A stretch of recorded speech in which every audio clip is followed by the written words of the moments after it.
Hello, boxing fans around the world. Thank you for joining me once again here on Talk and Fight for another episode of Boxing News today. And y'all know the result, right? We saw Tyson Fury box Oleksandr Usyk for the undisputed heavyweight title. So it is mired in controversy already. You've got the chatter, you've got the mutterings, the opinions, the quotes. Let's go through a couple of them. What I've heard, what you've seen. Derek Chisora, immediately after the fight, saying that was the slowest count he's ever heard. Then, of course, you have to reckon whether or not, given the ref had counted to the number 8 and allowed Tyson Fury to get back on his feet and go back into the fight, he was saved by the bell. I'm not saying Oleksandr Usyk won, but the result is he did win. So let's go with that. And let's see what someone else has to say about this matter, because I had mentioned last week about this whole undisputed affair, quite frankly, going back to the days of Lennox Lewis. So a chap by the name of Bob Newman writes, with respect to the heavyweight title and its undisputed nature, shall we say, now being passed on for the time being, another controversy regarding the IBF for the time being, over to Oleksandr Usyk. So here's what Bob Newman has to say. The process has included claims that the winner would have been the first undisputed heavyweight champ in 25 years, or since Lennox Lewis defeated Evander Holyfield in their rematch for the WBC, WBA, IBF titles. That win, however, meant Lewis was the unified champ at heavyweight, but not undisputed.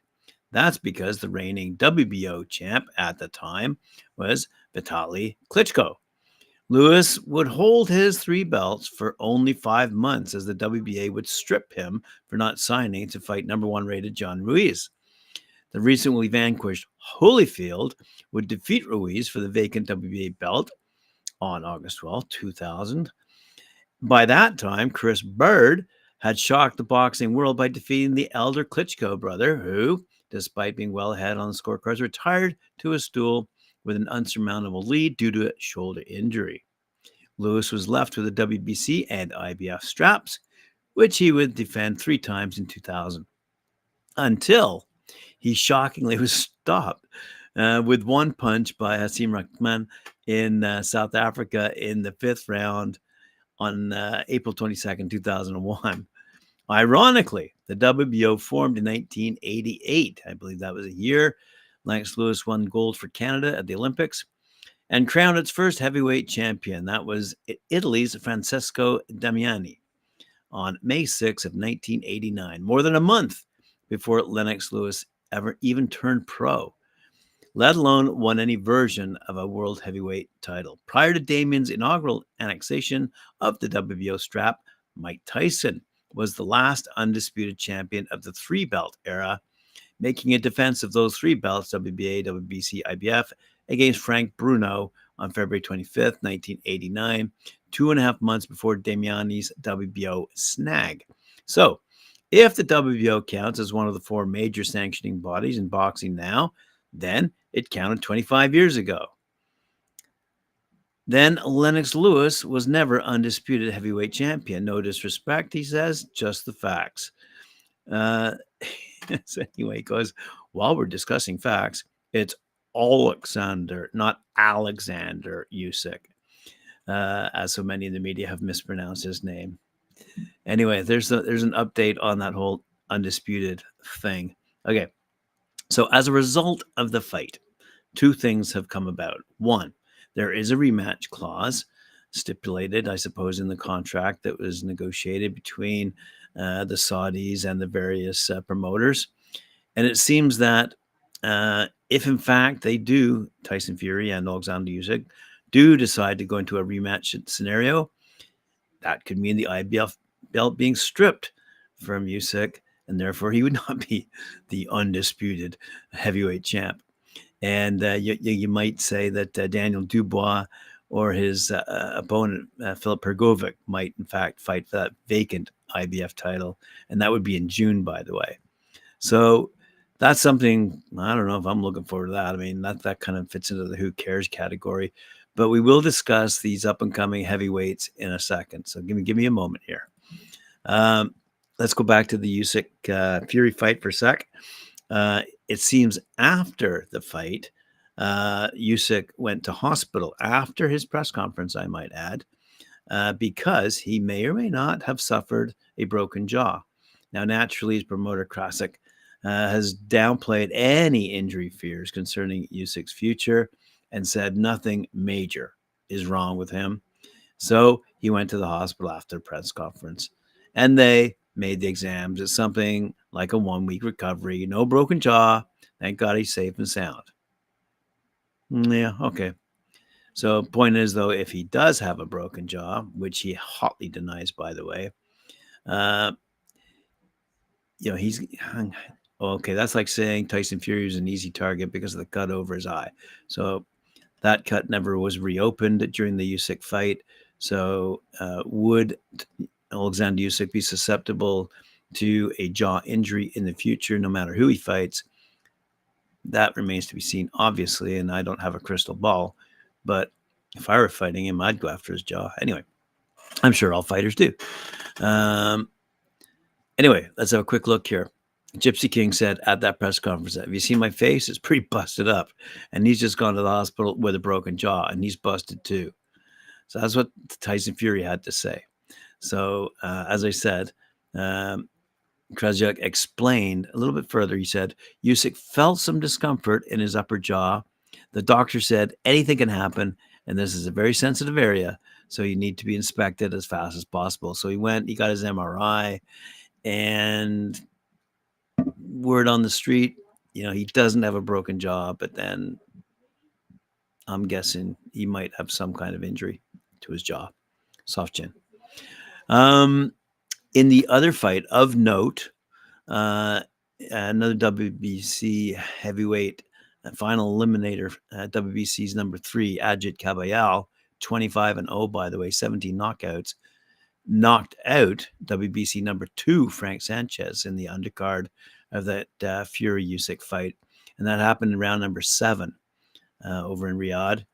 So, kind of good news for the heavyweight side of thing, because Kabayel now has consecutive upset wins against Sanchez and Arsenabak Makhmudov, who was in his fight a 9-1 favorite.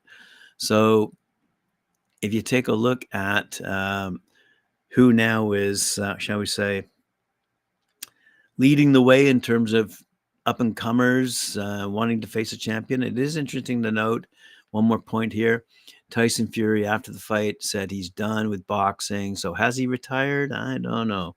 So let's hope he does retire, only because it helps to unclog that heavyweight division. And if Usyk is injured well enough to put his next fight on hold, then we might see some of these up-and-comers go toe-to-toe and produce some more classics in the heavyweight division. Nonetheless, the fight on Saturday between Usyk and Fury, I'm not so sure. In my opinion, it was a classic because in the 9th, I did think that Usyk did deserve a TKO. I did think that Fury was injured. He was against the ropes. I didn't like his showboating early on, but yeah, Fury was leading, quite frankly, I would say, up until that point. But I would say also Usyk definitely deserved a TKO in that ninth round. Anyway, so who's up and coming? According to ESPN, and the fellow's name is Nick Parkinson. I don't know if you read this guy or not, but he says Anthony Joshua is a top contender. That remains to be seen. I mean, I'd picked this guy way back. Remember when he fought Usyk for the first time? I thought for sure Joshua was going to take care of business and defeat Usyk. Boy, was I wrong on both counts, because they fought twice. Up-and-comers, include Deontay Wilder, obviously. But in that middle of the pack, you've got other fighters like Zhilei Zhang. But he is a tad on the older side now. Yeah, he's up there with Deontay Wilder. Whether or not these guys can make comebacks or not, they had their chances in Riyadh a few months ago. Fury's knocked out Wilder, I think probably twice, I think. Hellenius, I'm not sure he's in the mix, quite frankly, but you never know. Joseph Parker could be in that mix. I mean, he's pretty good. He's a big boy. He's pretty good. I like him, but is he in that mix? And again, let's go back to Agit Kabayel. Um, really, as this writer said, he says he dropped Sanchez first with a 2-punch body combination, then a stabbing left jab for the knockout. But Sanchez offered a limited threat, and there are bigger punchers in the division than the 31-year-old Kabayel. We have Andy Ruiz, we have Jarrell Big Baby Miller, who will meet in a heavyweight contender on August 3rd. But they've fallen in the rankings lately for obvious reasons. We have Filip Hrgovic from Croatia. Another fighter's failed to convince recently. Perhaps he's been treading carefully while waiting for the mandatory at the IBF side of things. As we all know, he was involved in, quote unquote, a snoozer of a fight last August against Dempsey McKean, and then hardly broke a sweat against veteran Mark Demori. But he did have that decision win over Zhang in 2022, but that was a bit controversial as well. So Hrgovic is in the mix as well. Next generation fighters leading the pack, without a doubt. Jared Anderson out of America at 17-0. He still has to fight yet a really decent fighter. Let's be honest, he does, and see how he fares. He's only 24 years old though, and he already has top 5 rankings within 3 of the 4 governing bodies. And I think realistically that leaves us with guys like Daniel Dubois, Moses Totuamo, Fabio Wardley, Fraser Clark, chaps like this, up-and-comers, I suppose, who are on the outside looking up right now. But anyway, just a rundown of the heavyweights for you, and a bit of news on the side, and a bit of opinion and rumors and chatter that's going on right now. It's good to see that Gervonta Tank Davis Benavidez pay-per-view undercard's been finalized.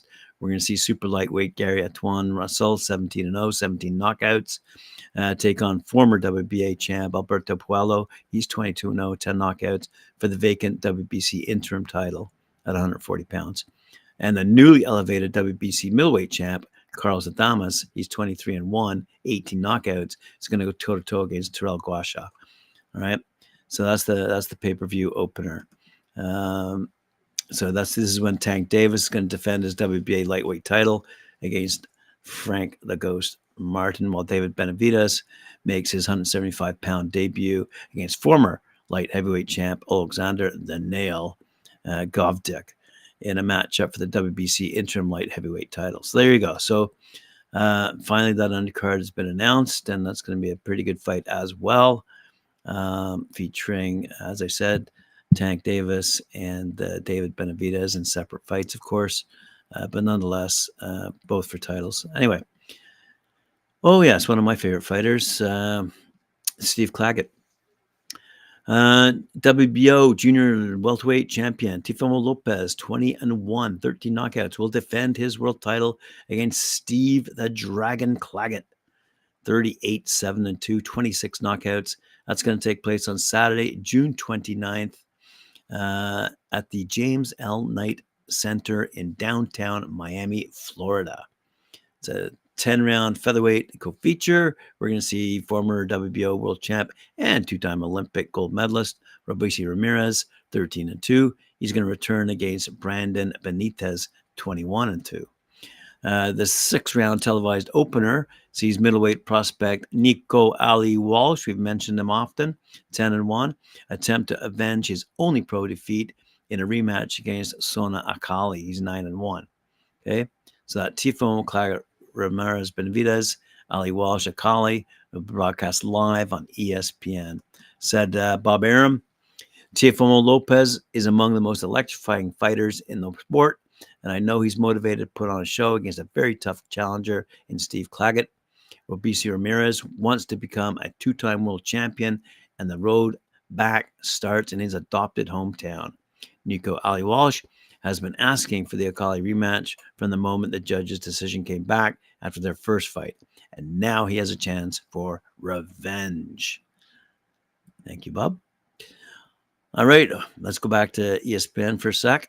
Andres Hales reporting that the first international signee of Jake Paul, who, by the way, should I mention, heavyweight?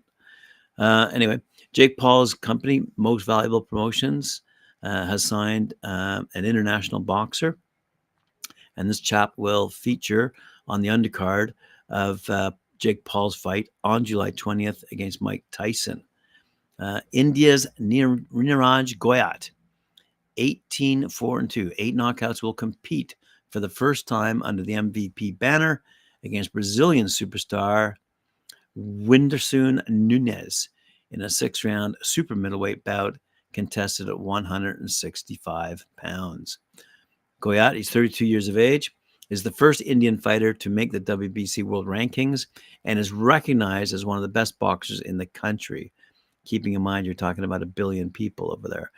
He utilized a social media campaign earlier this year in an effort to land a fight with Paul, but instead found himself signing with Paul's promotion company. Goyat has over 1 million followers on Instagram and has appeared on Indian television and Bollywood movies. Shall we say a name to watch? In that whole names to watch category, I'm looking forward to this fight. It's a decent rematch as well. Mainly will appeal to the Scottish versus English boxing fans out there. Josh Taylor and Jack Catterall are about to go toe-to-toe, and they've waited over 2 years to settle their little grudge. And this weekend, they're going to go at it. Scotland's Taylor was fighting on home turf when he won a hotly contested decision against Catterall in February 2022, with most observers saying the Englishman was hard done by. So a rematch has been delayed multiple times, most recently ahead of a planned April date when Taylor suffered an injury. But the Scot and Catterall are finally due to clash again this weekend, Saturday night. Since that first fight, by the way, Taylor has fought and lost once, dropping his final world title to Tifon Lopez last year after vacating and being stripped of his other belt. Meanwhile, Catterall has picked up 2 wins. So that's, in my humble opinion, is going to be a pretty decent fight, said Josh Taylor. Sorry, hang on. Let's go back a step. Says Catterall, I want to knock Josh Taylor out cold. Jack Catterall believes that a win over arch nemesis Josh Taylor at the First Direct Arena in Leeds will springboard him towards a long-awaited world title shot in the competitive super lightweight division. The bitter rivals finally rematch in a huge showdown this weekend on DAZN in the UK and around the world on ESPN+.